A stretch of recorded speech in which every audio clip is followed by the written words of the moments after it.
So today's agenda, what we have is, first is what is hydroponic.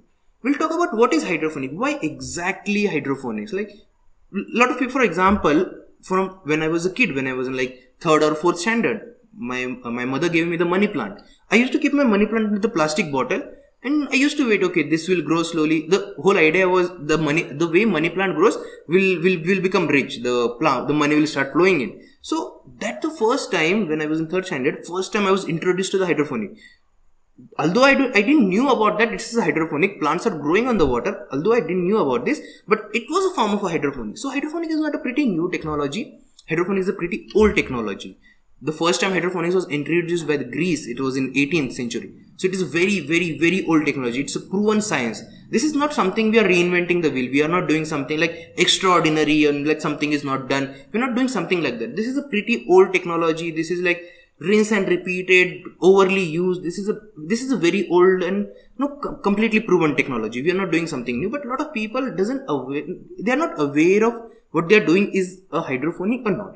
So we'll talk about that. What is hydroponic? We'll talk about why do we need hydroponics. So now slowly we are becoming consumer economy. In consumer economy, the best part is in consumer economy, people are ready to pay money to get a good quality of service.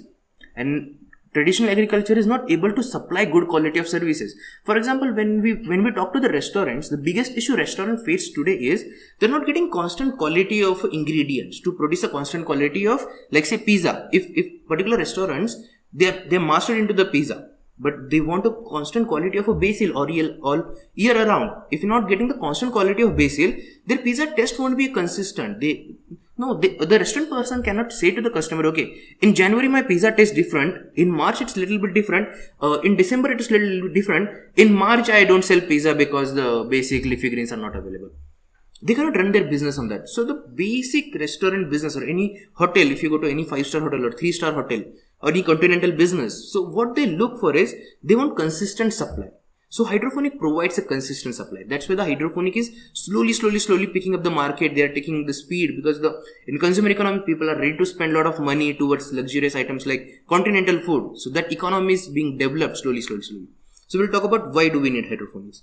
We'll talk about types of hydroponics. There are different types of hydroponics. There are some types which are like purely hobby-based types, like the money plant. Then there are types which are like purely commercial hydroponic types, like NFT plant. So we'll talk about types of the hydroponics. The next thing what we'll talk about, hydroponics over traditional farming. Like what exactly issues we face. We are doing traditional farming from like a lot of decades, I'll say, from my father, his grandfather and his grandfather. We are doing traditional agriculture. So what are the issues we faced into traditional agriculture? Why we are not becoming profitable? Why in first phase I had to choose a different career than agriculture? Why I had to become a computer engineer for that? So there are a lot of flaws into the traditional agriculture system. Hydroponic is removing that flaws and then it's making it more profitable. We'll talk about that, why hydroponic is more profitable than traditional farming. We'll talk about plants which can be, there are different kind of plants which we can grow into hydroponics.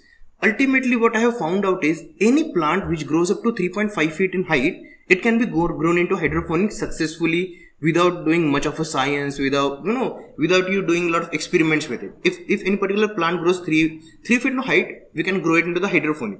From commercial point of view, that I have understood. It's not that we cannot grow larger plant into hydroponics.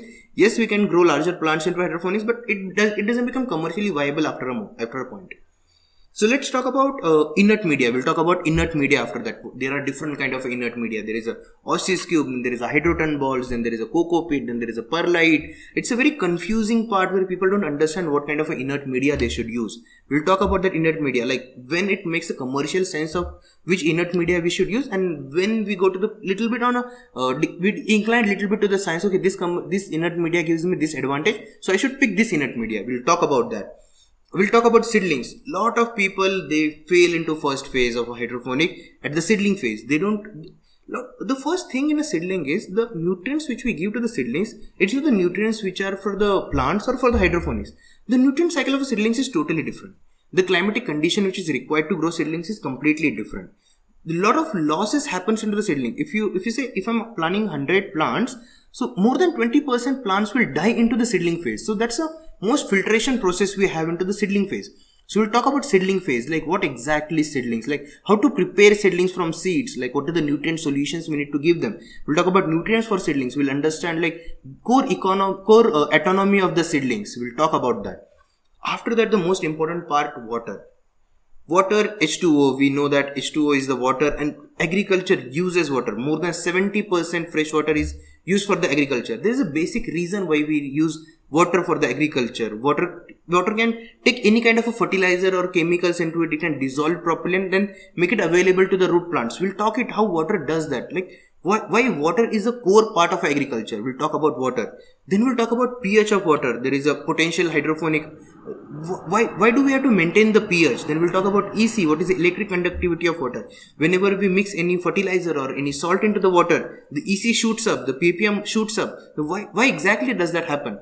We'll talk about that. How to control the EC or ppm. We'll talk about that. Then after that, the more crucial part is a nutrient solution.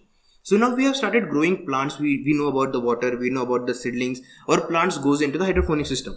Now we have to provide the nutrient solutions to them. We have to provide them macronutrients like potassium. We have to provide them micronutrients like very small nutrients like copper, molybdenum. We have to give them different nutrients. We have to give NPK. We have to give like molybdenum. We have to give them zinc. We have to give them ferrous. And sometimes the ratio is different for different setups. We'll talk about that. How to prepare the nutrient solution for the plants. Then comes the irrigation water. So from the nutrient solutions, we build a irrigation water. This irrigation water is the basic water which we use to grow our plants. We'll talk about the irrigation water, how nutrient solutions and the irrigation water is related with each other. We'll talk about that. Then comes the most important part, the commercial viability of a hydroponic system. How to make it commercially viable. Just building a hydroponic system is a science project. Taking production is a hobby. No, having good quality of leafy greens or basil or lettuce or arugula, it's kind of an art. But selling it to the market and getting money against that's a commercial viability. We'll talk about the commercial viability of the part. You are growing very good quality of a crop, but if you're not generating enough revenue from that, then what's the point of it? You cannot eat it every day at your home, right? You have to sell it to the market. You have to get money against that. So we'll talk about the commercial viability of it. Then we'll talk about the sales channel. There are different kind of a sales channel in Indian economy. We have a B2B, we have B2B2C, then we have a B2C. In B2B directly you sell it to the business. In B2B2C you sell it to the business, then those businesses sell your produce to the customers. Then you sell directly to the customers. There are different sales channels. We'll talk about that, B2B, B2B2C and B2C.